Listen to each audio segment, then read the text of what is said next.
Indian hate site auctioned off Muslim women. So this is a story a lot of you guys asked us to cover. And this is like really shocking and kind of, I wanted to touch on this because it highlights a lot of social tension and issues that are going on in India. An app called Sulli Deals has been posting private information and pictures of Muslim women in India. These women are being called Deal of the Day. Sulli, a derogatory term for Muslim women in India, is commonly used by far-right Hindu groups. 28-year-old Saniya Sayed from Mumbai felt humiliated and described the ordeal as being auctioned like cattle. One of the many victims is Afreen Fatima, a 23-year-old student activist from Allahabad in Uttar Pradesh. She was targeted after she joined an online discussion about the oppression of Muslim women in India. Such incidents were limited to Muslim women in India. No, they weren't limited to Muslim women in India and actually also include women living all the way in the United States. The app was hosted by the third-party hosting service GitHub, which has since taken it down. The Delhi Police Public Relations Officer said that the police cyber cell has already filed criminal complaints regarding Sulli Deals. He added that they have not yet identified the individuals behind it, but are actively working with GitHub. So that is some good news. I mean, they kind of did their job for them, right? Like these women are saying like, hey, guess what? It's tough to be Muslim woman in India. And these people were like, how dare you say that? Let us proceed by becoming Exhibit A and making your entire point for you. And by that proving you wrong. Like, I mean, I don't understand the motivation. Like, what? Can you explain, Susie, like, what do you think goes into the mind of these people? Like, these people are embarrassing us. How dare they? Let's proceed by embarrassing ourselves much more than they could ever have done. So like, true. I don't understand. Like, what was the outcome? I think the outcome is just that they're just so filled with hate and disgust and desire for revenge by anybody who wants to like portray India as anything that is not perfect. Not a Hindu heaven. And not a Hindu Rashtra. Like they don't even think about what they want to achieve, or what do they see coming at the end of their. They just want like, I hate you. Blind attack hate. Yeah, I know. Like we experienced that, right? Like when they came after us, like sometimes, like what do they hope to they get out of this? They're like, they just want to see you sad. They're just so filled with disgust and hate, especially for these women. Like, oh my God, they hate these women, right? So they just like, I just want to be able to be the source of half a second of misery in your life. That would just give me satisfaction. That's all they want, because there can't be anything else that they get. Because other than that, what else are they getting? They're getting embarrassment from themselves and what they represent in India. Like again, over the long term, they're making the cases that these women are trying to make. These women, like, you know what? Don't believe me. Look at what they're doing. Yeah, they made an entire app trying to auction us off. Like, don't even listen to our arguments. Look at the people who hate us. Look at what they're doing. Like, congratulations. Yeah, good Hendrik. job. So you managed to make international news media for your bigotry and misogyny now amplified and exposed across the entire world. Like, it's just, it really disturbs me deeply, like how far some people go to target random women. Like, so some people are like, they're activists and they want to speak out against, like what they deal with as a Muslim woman in Indian society. And then some of them were just like a random Indian woman with a Muslim name. And that is the sole purpose for them being on this site. It's, oh my gosh. And of course it's the women, because they feel like it's an easier target. They're a softer target that they can go after without reprisal. And naturally, these women who had their personal information exposed on this hate site, like, proceeded to, as if that wasn't bad enough, to have them posted on this website as if they are something to be sold, almost like like a cattle or like a prostitute or something. Like they Be careful with those words. Yeah, sorry.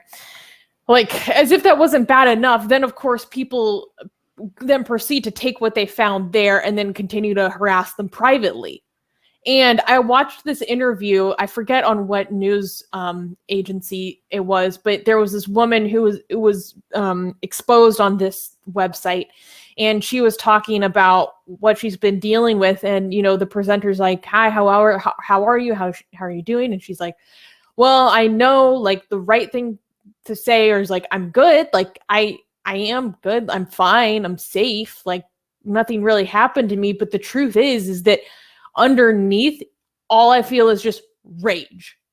Like, and there's nothing I can do with this rage. Like, that I have been targeted and hurt in this way simply because of my identity. What can I direct this towards? Like, this is an endemic problem in our society. And I just have this rage. And I just was sitting there thinking about what that must feel like. And I've experienced a bit of that before, when you just have this rage and there's nowhere to place it. It's so there's no way to like exercise it out appropriately. It's so frustrating and toxic. Like, I can't even imagine what these women are going through. Yeah, and also it really angers me to see how so many people talk about anti-Muslim discrimination, and they only focus on, like, you know, North America and Western Europe, because their agenda is not to actually just. I mean, some of them actually have genuine concern for people there, but a lot of people, I feel like, they seem to not look at places where the most amount of discrimination against Muslims are happening, right? The most amount of discrimination total number-wise against Muslims is happening in India and China, right? And actually in Yemen as well.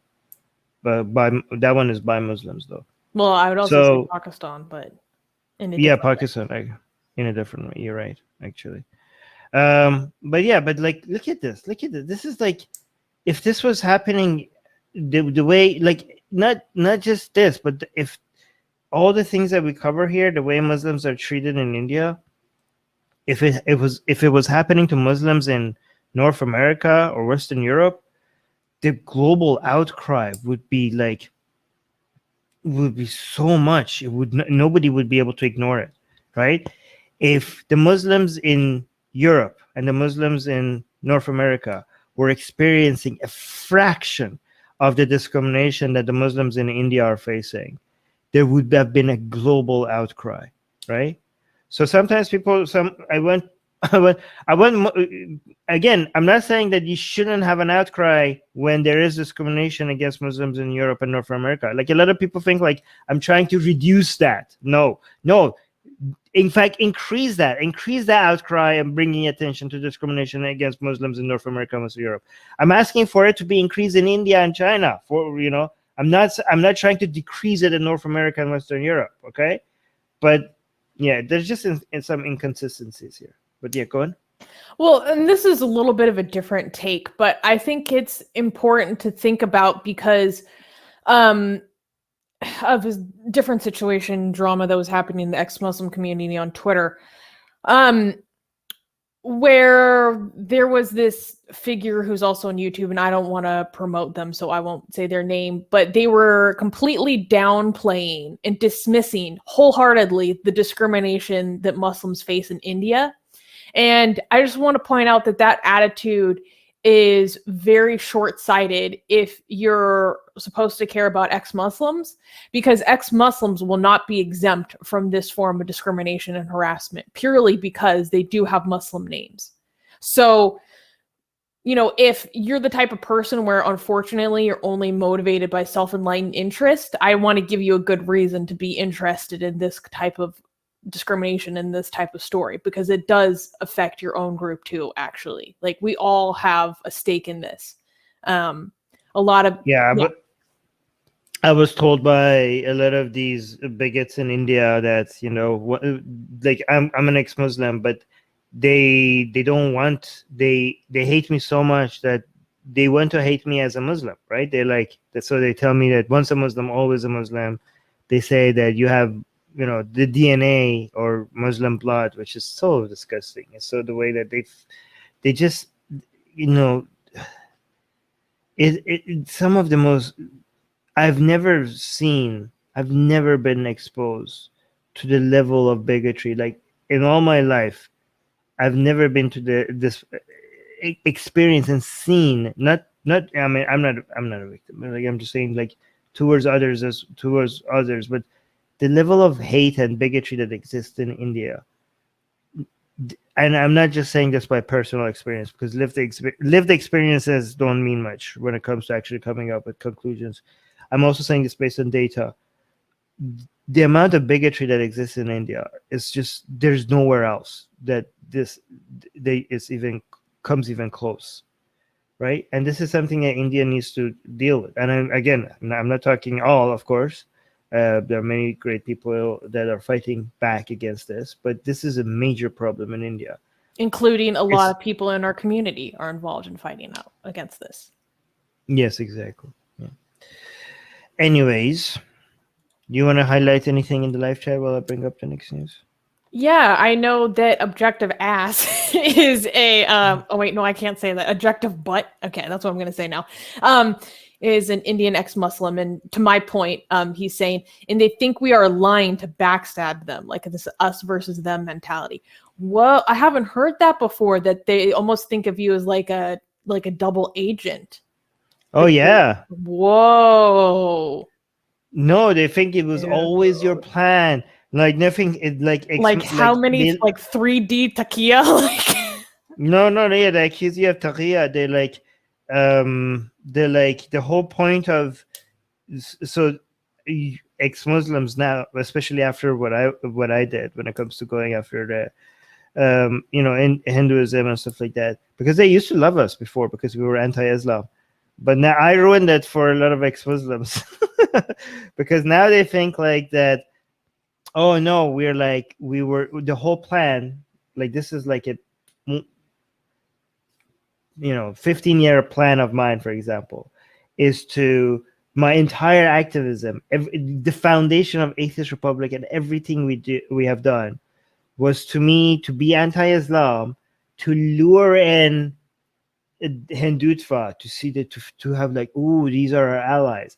And my plan, I was actually always a Muslim and stayed a Muslim, and my plan was to let them like listen to me and follow me, and then right when they didn't expect it, to be like going after their goddesses. They actually think that this was the original plan from the get-go. Like I'm actually loyal to the Muslim community and the Ummah, and this was a secret plan by the Muslim community to use me as a way to fight against Hinduism. So they actually believe this, and not just one or two of them, like thousands of them believe this. So it's amazing. I imagine this, early 20s Armin coming to Canada, and he's like, oh, in 15 years, just you wait and see. It's gonna rain hell. Sayed Khamenei, I know, sent me here like, I won't let you down. I won't let you down, Sayed Ali. Sayed Ali, I will make your this plan will work. I promise you. This is like I should eventually go to India and record myself in India and like make like that guy in New York. They're like, Sayed Ali, look, I'm in India. I can smell your shafia. I can smell your shafia all the way from here. This is Tehran's property now. We've taken over India.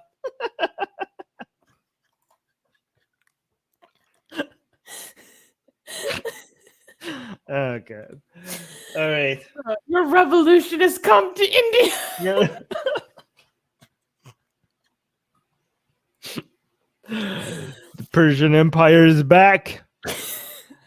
Oh yeah, India belonged to Iran at some point. And like, this belongs to Persia, and I'm claiming this for Sayyid Ali. I'm claiming this land for Sayyid Ali. Anyway. Okay. Okay. Hey guys, if you're a fan of blasphemy and sexy Callie, like me, then you need to be sure to subscribe to our newsletter, link in the description below. Because if you subscribe, we will send you a free copy of our blasphemous art ebook. And let me tell you, it is the tastiest blasphemy that you can find anywhere available today. And we are so generous with our blasphemy that we continue to send you more blasphemy every week. So make sure to subscribe, link in the description below.